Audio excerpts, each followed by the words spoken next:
Hotel Echo Lima Lima Oscar.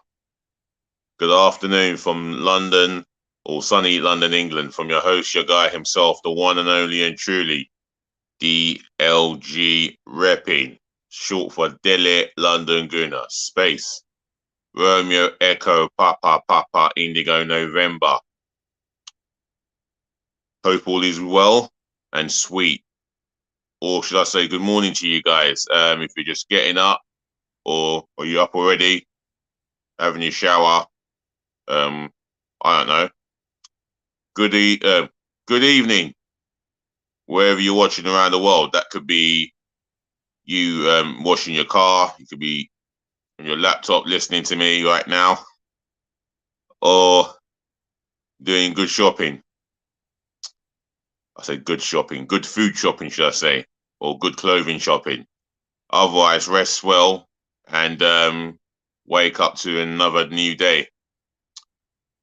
Right, before getting to the transfer speculation involving all things to do with Arsenal, once again, welcome to another DLG Reppin's daily transfer news involving all things to do with Arsenal Football Club, with transfers in and out.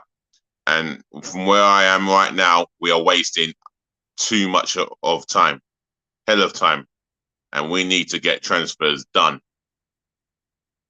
It's as simple as the midfield area needs to be strengthened. What on earth is going on? Edu? Vinay? Trust me, I feel so angry right now. I mean, I've got amongst other things going on, other challenges going on, and sometimes I get angry with it, but it is what it is. I just want to get on with things for the best. Anyway, let's begin with the talk. Now, Rafinha has chosen Barcelona, and Barcelona are close to completing the deal to sign him. So that's a target that we missed out on, and he would have been excited, but Gnabry would have been more exciting. Another transfer that we missed out on is Lisandro Martinez. Now, I feel disappointed in this one, in missing out on his signature. We will never know how good it will be for us, but Manchester United are getting him in. He'll be working with Erik ten Hag, and that's a signing for them where that's more misery for us. This is why we got the nickname Banter Club. Are we ever going to get rid of that tag? Seriously questioning Arsenal's desire. Arsenal has a hierarchy, and as a fan, I'm sick of it. Damn sick of it. Anyway, we have an alternative to Lisandro Martinez, and he goes by the name of Matvienko. Shakhtar Donetsk centre-half, versatile centre-half, versatile defender, should I say. He can operate at left-back as well as play in his preferred role as centre-back. Now, the deal would cost us about 12.67 million. That's all Shakhtar Donetsk wants. Now, Arsenal have said to be interested, but according to reports, I don't feel Arsenal are going to make a bid. And why should I feel that way when they've allowed targets to go? This is what they've been doing all this time, wasting time on targets, players that we need to that will need to strengthen the position that we need to be strengthening. After all these years, we've been wasting a hell of a lot of time, and I'm damn sick of it. Right, another target we've been linked with all this, well, of recently, Lucas Paqueta. Now, this has some truth in it because Arsenal and Lyon are supposed to be talking. Yeah, that's all good doing the talk, but can you get the deal over the line and give that midfield the boost that we need? And if it is to happen, it has to happen before the Crystal Palace away game, which is the first league game of the season. We need this deal done and Sharpish and Arsenal Football Club, or Edu, Vinay, Arteta, even for that matter, need to stop wasting time. Valuable amount of time we're wasting. And Yuri Tillemans, now I'm hearing this story that he has put up his house for sale in Leicester. Okay. That means nothing. But the Arsenal fan base will track this down and follow it right up. For me, again, we're wasting too much time on this before our rivals get involved. The likes of Newcastle and Manchester United. Yeah, I'm talking about them two clubs. They will get involved.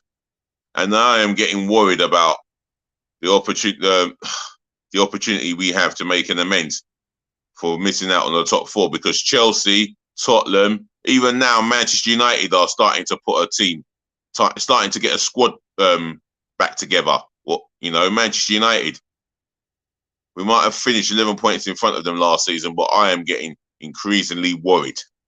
And why? Because we've got incompetent human beings who are not doing their jobs properly. Yeah, credit where credit is due.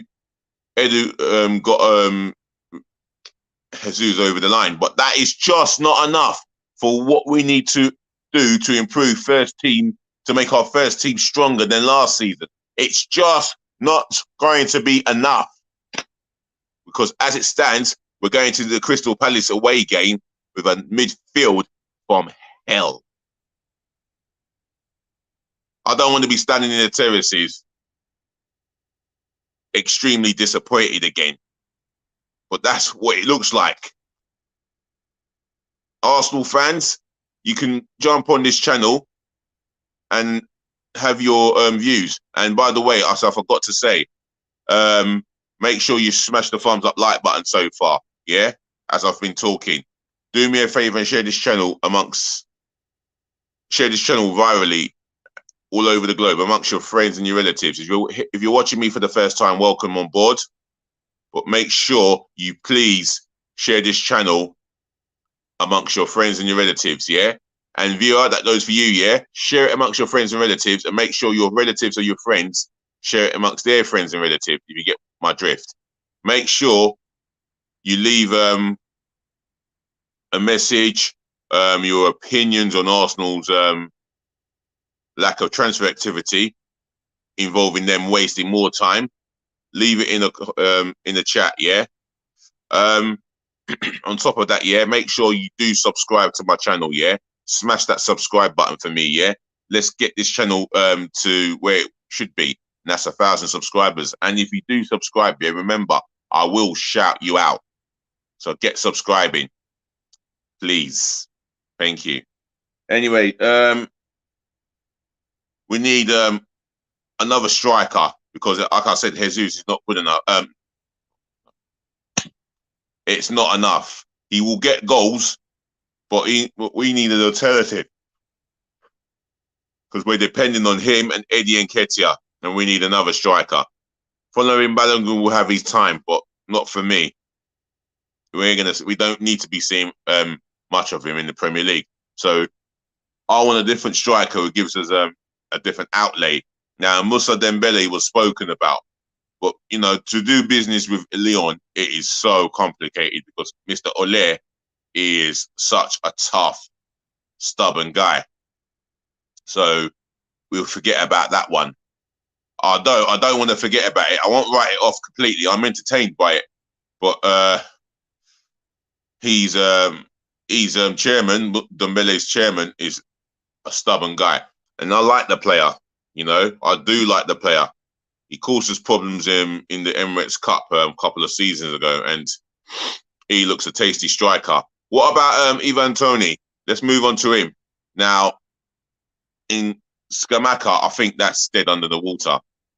But Ivan Toney, he's a proven performing Premier League striker, and he'll give us a different outlet. He's not necessarily a starter, and I don't expect him to start games. Why would he? The quality of Jesus will determine us Arsenal fans' minds every day of the week who starts games. But I do like the idea of having an Ivan Toney in our squad as a target man. If he is to start, if he is to be signed on time and he comes in for Jesus because Jesus got injured somehow, and God forbid he gets injured, because we will be in a horrible predicament. Now, for me, it would make sense signing an Ivan Toney on top of Jesus. And the midfield area, oh my word, that it needs strengthening. Now, I don't know how Arsenal are going to splash 75 million on Sergej Milinkovic-Savic. Now, he looks like a big athletic midfield player, competitive midfield player, and we've been lacking them for a number of years. But I see Arsenal going in more for Paqueta and Yuri Tillemans, and I think ideally they would like to splash the money out on both. How about the outs? Oh, no, a DM. Now on Amadou Onana, who is 6'5", Belgian international, 20 years of age. Now, this would be an argument whether he'll be for now or tomorrow, for the next 2-3 years. But we do need that physicality present shown at all time, and he has that. But it's irrelevant if he cannot cope and settle down in the Premier League, and that's me telling it frank. Right. Let's talk about the outs. I mean, the more I look at the list of outs I've put down, the more I expect 2 of them out of the 7 or 6 that I put down to go. Lucas Torreira. Now, we're hearing this. We're hearing that Valencia and Torreira have agreed terms. But hold on, nothing's been agreed with Arsenal Football Club. So this is a saga that will just carry on, and I'm getting sick of talking about this. This is what I have to do. This is all that I have to do to get the likes, comments, share, and subscribers. Please do all of that for me, please. Why is he out on tour? Why is he not outside of the squad in this country sorting out a deal with Arsenal hierarchy? What is going on? Again, no matter what we do, outs and ins is not Arsenal's strengths.